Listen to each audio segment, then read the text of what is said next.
च धर्मस्य सर्वधर्मस्वरूपिणे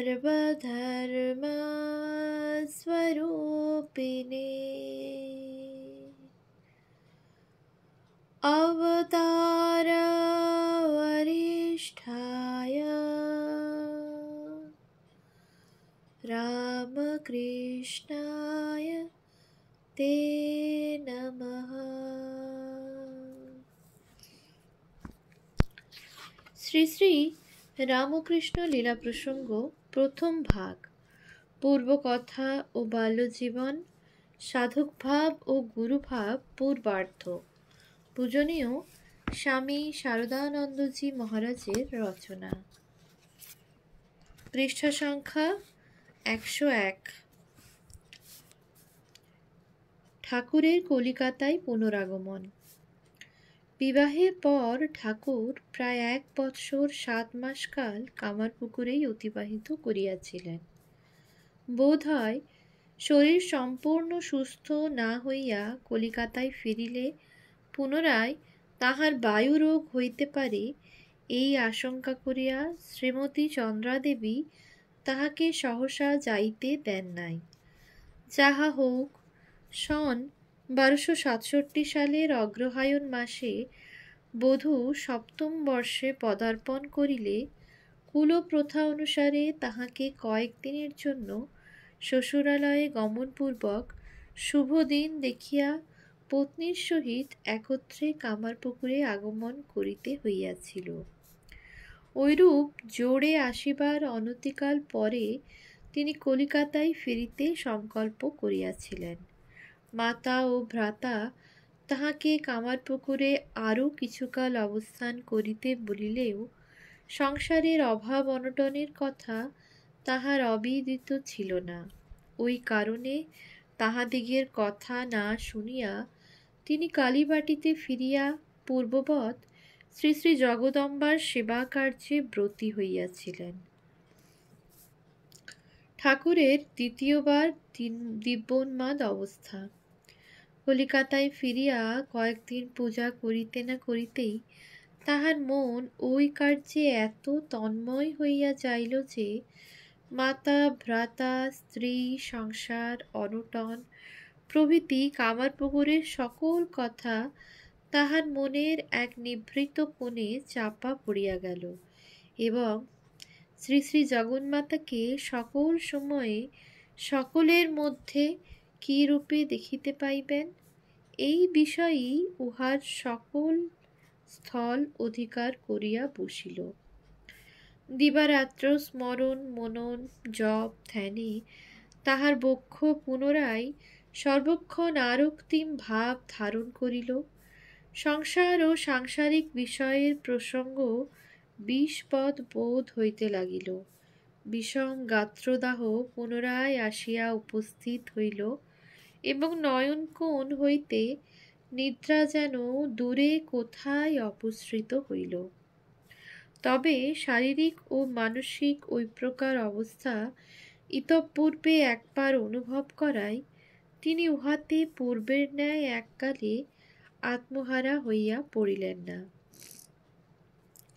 হৃদয়ের নিকট শুনিয়াছি মথুরবাবুর নির্দেশে কলিকাতার সুপ্রসিদ্ধ কবিরাজ গঙ্গাপ্রসাদ ঠাকুরের বায়ু প্রকোপ, অনিদ্রা ও গাত্রদাহাদি রোগের উপশমের জন্য এই কালে নানা প্রকার ঔষধ ও তৈল ব্যবহারের ব্যবস্থা করিয়াছিলেন।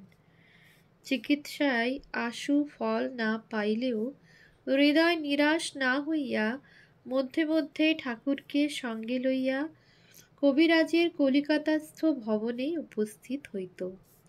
ঠাকুর বলিতেন, একদিন ঐরূপে গঙ্গাপ্রসাদের ভবনে উপস্থিত হইলে তিনি চিকিৎসায় আশানুরূপ ফল হইতেছে না দেখিয়া চিন্তিত হইলেন এবং বিশেষ রূপে পরীক্ষাপূর্বক নূতন ব্যবস্থা করিতে লাগিলেন। পূর্ববঙ্গীয় অন্য একজন বৈদ্যও তখন তথায় উপস্থিত ছিলেন।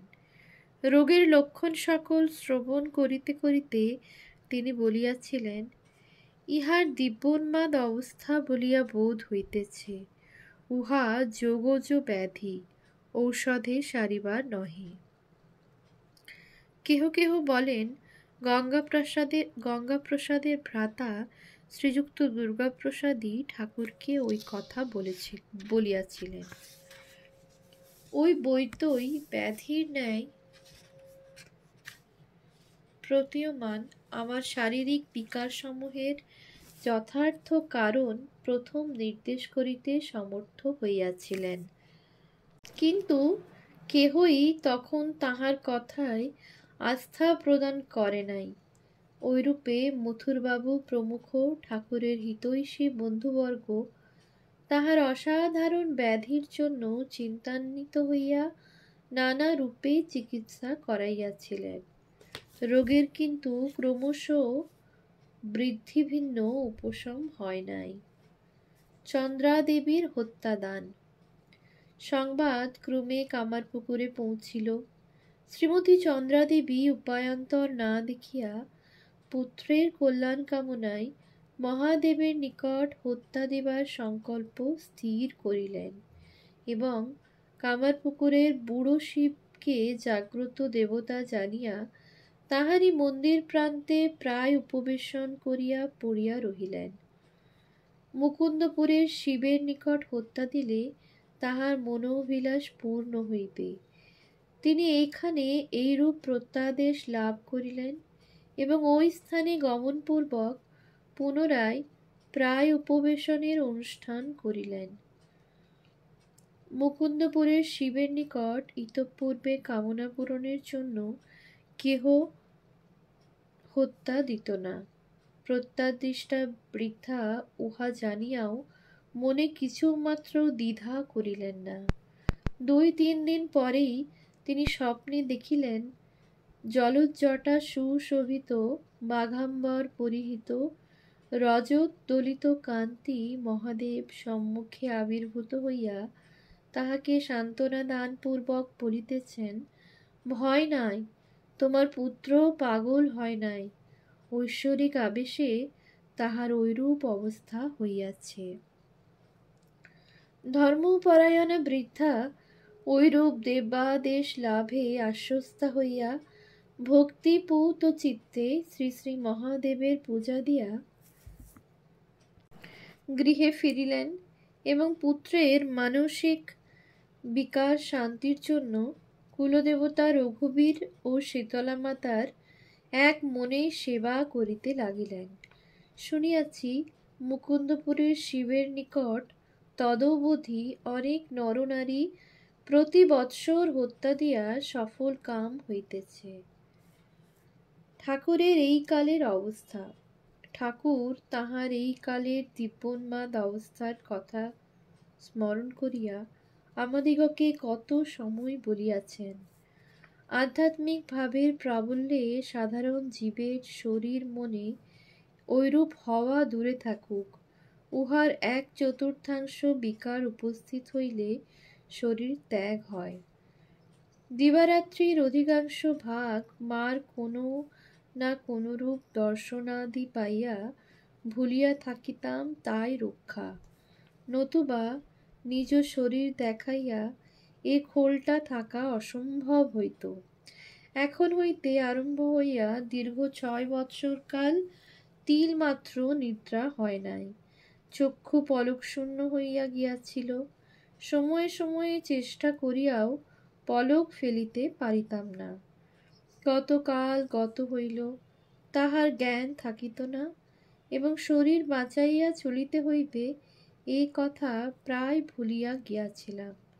শরীরের দিকে যখন একটু আদ্র দৃষ্টি পড়িত তখন উহার অবস্থা দেখিয়া বিষম ভয় হইত। ভাবিতাম পাগল হইতে বসিয়াছি নাকি। দর্পণের সম্মুখে দাঁড়াইয়া চক্ষে অঙ্গুলি প্রদানপূর্বক দেখিতাম চক্ষুর পলক উহাতেও পড়ে কিনা। তাহাতেও চক্ষু সমভাবে পলক শূন্য হইয়া থাকিত। ভয়ে কাঁদিয়া ফেলিতাম এবং মাকে বলিতাম, মা, তোকে ডাকার ও তোর উপর একান্ত বিশ্বাসে নির্ভর করার কি এই ফল হলো? শরীরে বিষম ব্যাধি দিলি?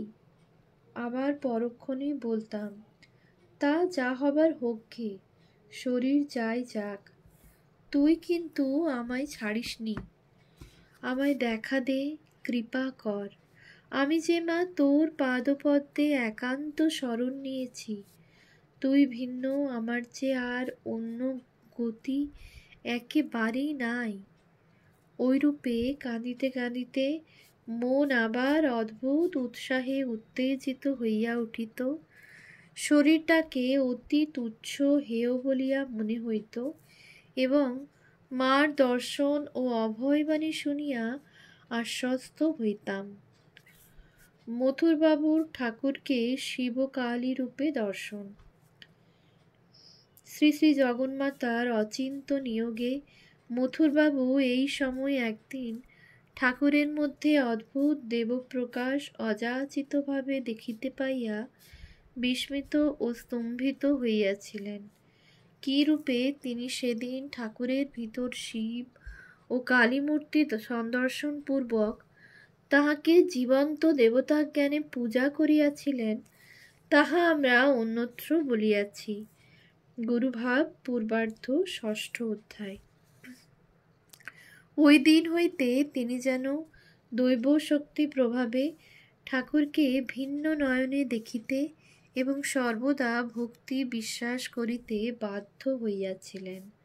ঐরূপ অঘটন ঘটনা দেখিয়া স্পষ্ট মনে হয় ঠাকুরের সাধক জীবনে এখন হইতে মথুরের সহায়তা ও আনুকূল্যের বিশেষ প্রয়োজন হইবে বলিয়াই ইচ্ছাময়ী জগন্মাতা তাহাদিগের উভয়কে অবিচ্ছেদ্য প্রেম ও বন্ধনে আবদ্ধ করিয়াছিলেন।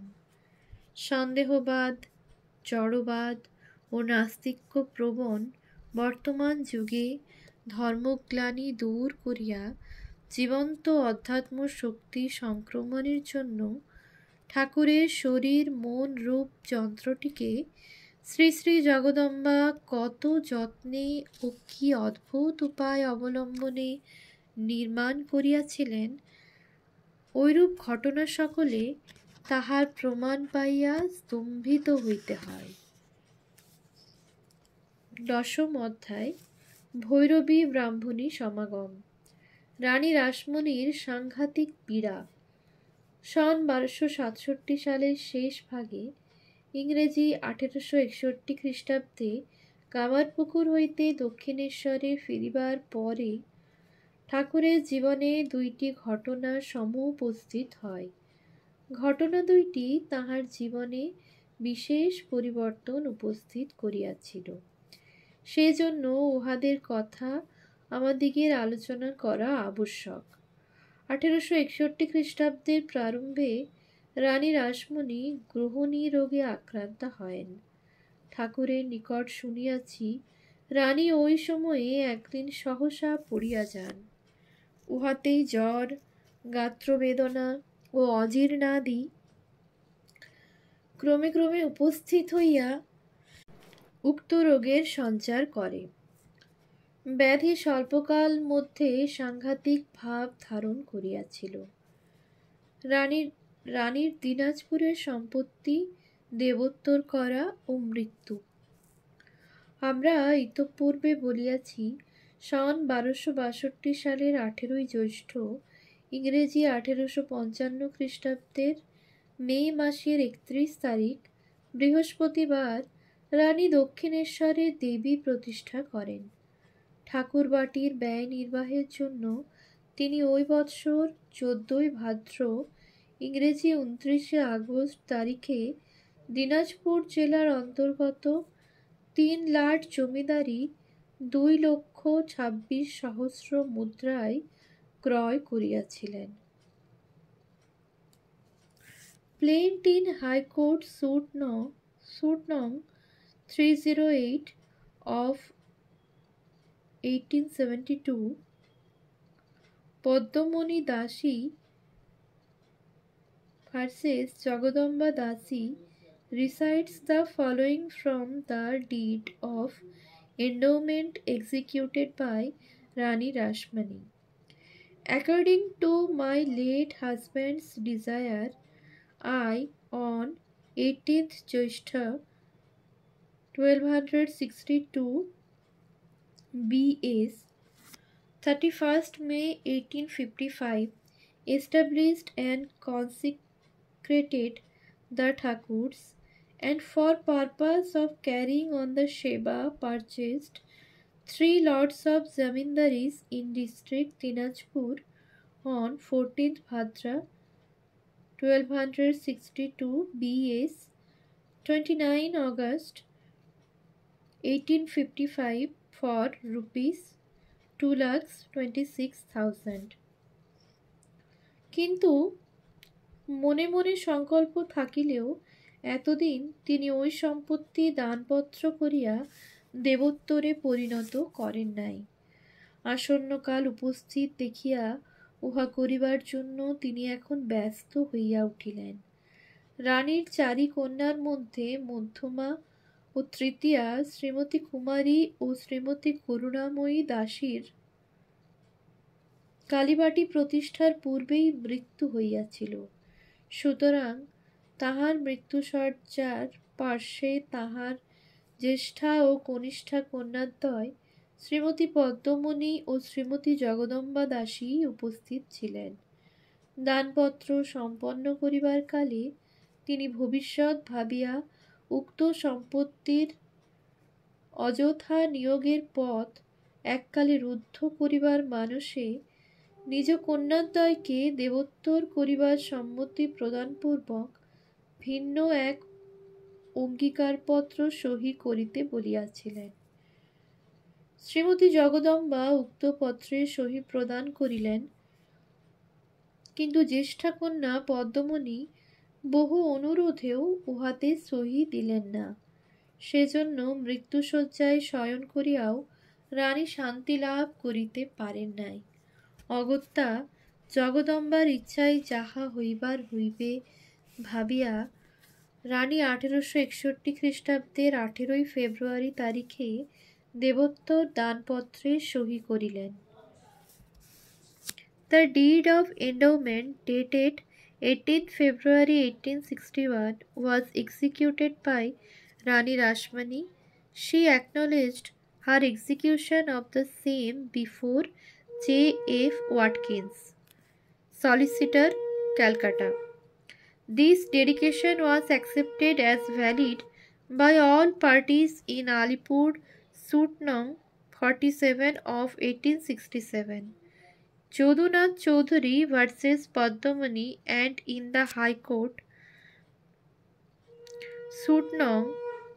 308 of 1872, Padmamani versus Jagadamba, and also when that suit number 308 was revived after contest on 19th July 1888।